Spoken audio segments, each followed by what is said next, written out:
અયોધ્યામાં હવે યુપીએસટીએફ અને એટીએસના યુનિટો બાદ નેશનલ સિક્યુરિટી ગાર્ડનું હબ બનાવવામાં આવશે.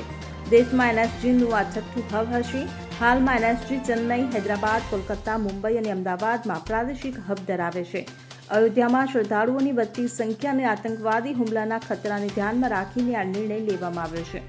આ અંગે પણ ટૂંક સમયમાં કામ શરૂ થશે. ગૃહ મંત્રાલયના સૂત્રોએ જણાવ્યું કે એનએસજી હબ રામ મંદિરની નજીક હશે.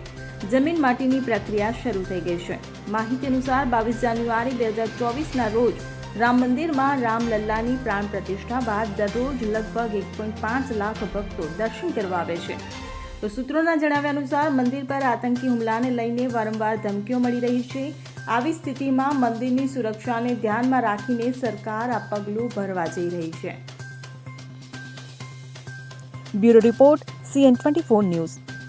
હવે જુઓ દેશ દુનિયાની તમામ ખબરો તમારી આંગળીના ટેરવે. ઉઠાવો મોબાઈલ અને Google Play Store પરથી ડાઉનલોડ કરો અમારી CN24 ન્યૂઝ મોબાઈલ એપ.